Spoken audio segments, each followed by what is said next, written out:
অবস্থা সবার? তো আজকে যে ম্যাথটা সলভ করবো এটা ঢাকা ভার্সিটির ম্যাথ। হ্যাঁ, সম্ভবত 22-23 সেশনের মেবি। ম্যাথটাতে কি বলছে? একটি কণা t = 0 সময় স্থির অবস্থা থেকে যাত্রা শুরু করে। ভালো কথা। কণাটির উপর প্রযুক্ত বল t এর সমানুপাতিক। কণাটির উপর প্রযুক্ত বল F, বলকে তো আমরা F দিয়ে লিখি তাই না? প্রযুক্ত বলটা t এর সমানুপাতিক। F যেটা এটা t এর সমানুপাতিক। মানে সময় বাড়ার সাথে সাথে এর বলটাও বাড়ে সমানুপাতিক হারে। F সমানুপাতিক t। ওকে, কোশ্চেনটা কি বলছে? কণাটির উপর কণাটির গতিশক্তি নিচের কোনটি সমানুপাতিক? গতিশক্তি E কে এটা কোনটার সমানুপাতিক?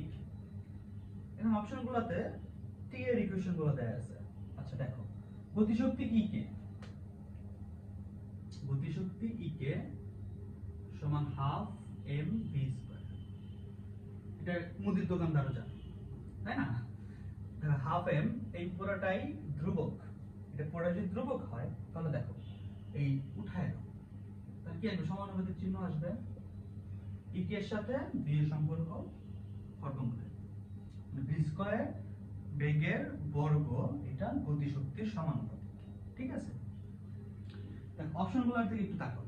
এখানে সবগুলো কিন্তু সময় দেয়া আছে, এখানে কিন্তু বেগ দেয়া আছে। তো আমি যদি বেগকে সময় দিয়ে রিপ্লেস করতে পারি, বেগকে যদি সময় দিয়ে রিপ্লেস করতে পারি তাহলে কিন্তু ম্যাথ সলভ, তাই না? আচ্ছা দেখো, এখানে আরেকটা ইকুয়েশন আমাকে বলেই দিছে, F সমানুপাতিক t, প্রযুক্ত বল সময়ের সমানুপাতিক।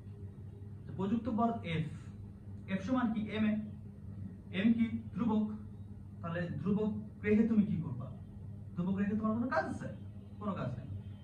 এটাকে সরায়, mটাকে সরায় দাও, তাহলে কি থাকবে? a সমানুপাতিক t। এরকম দেখো, f সমান m এ সমানুপাতিক t।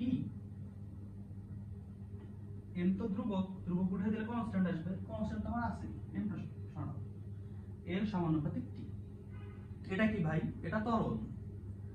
ত্বরণ সমান কি লেখা যাবে বলো তো? dv/dt, right?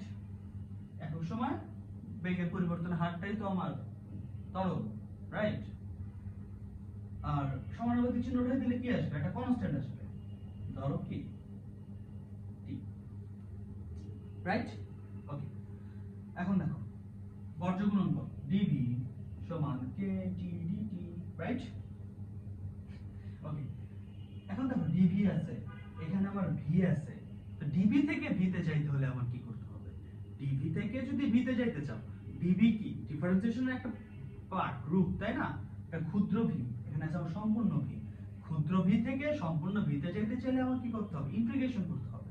ইন্টিগ্রেশন মানে কি? ক্ষেত্রফল বা ছোট্ট একটাকে ইন্টিগ্রেট করো, তুমি সম্পূর্ণ জিনিসটাকে পাবা, রাইট? তো এই ক্ষুদ্র জিনিসটাকে তুমি ইন্টিগ্রেট করো, এটাকে ইন্টিগ্রেট করলে v পাবা। 0 থেকে v এর মাঝে করব লিমিট, এটা করব 0 থেকে t এর মাঝে, রাইট? ওকে, এখন দেখো ইন্টিগ্রেশন dv, dv কে ইন্টিগ্রেশন করলে কি পাবো বলছিলাম? v পাবো, সম্পূর্ণ v পাবো।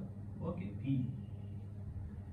কে, এটা কি ধ্রুবক, ধ্রুবকের ইন্টিগ্রেশন হয় না, ধ্রুবকের ডিফারেন্সিয়েশন হয় না, তো ধ্রুবকটা ঝামেলা, এটাকে বাইরে বের করো, ঝামেলাটাকে বাইরে বের করো।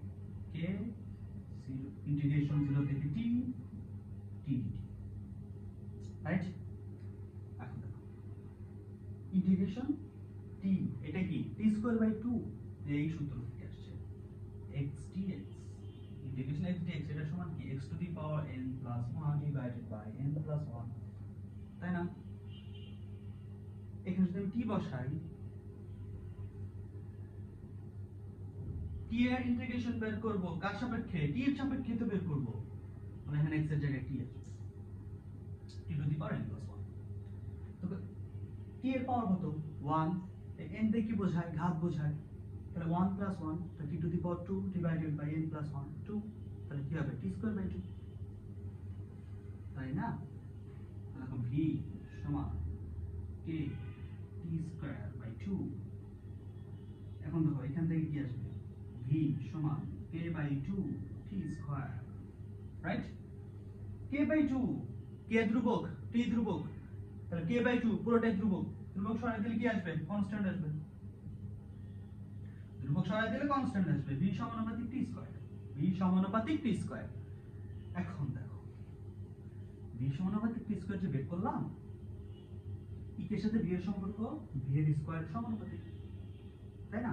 তাহলে আমি যদি v এর জায়গায় t টা বসাই, t স্কয়ার e কে সমানুপাতিক v কত? t এর সমানুপাতিক t স্কয়ার। তারপর t এর উপর স্কয়ার ছিল, t এর উপরে স্কয়ার ছিল, তাহলে কি এটা v টা বসাচ্ছি t স্কয়ার, t স্কয়ারটা v এর মান, v এর উপর আগে থেকে স্কয়ার ছিল, স্কয়ার দাও, তাহলে e কে সমানুপাতিক t টু দি পাওয়ার, তাই না? t to the power 4। ওকে, এখন দেখো t কত আসছে? t to the power 4। তার মানে t কে যদি আমি 4 দিয়ে মানে t টু দি পাওয়ার 4 করি, তাহলে আমি পাবো e কে, মানে e টু দি পাওয়ার 4 আর t, sorry t to the power 4 আর k এর সম্পর্ক সমানুপাতিক, রাইট? তাহলে দেখো কণাটির গতিশক্তি নিচে কোনটি সমানুপাতিক তোমরাই বলো। t টু দি পাওয়ার 4 এর সমানুপাতিক না, t টু দি পাওয়ার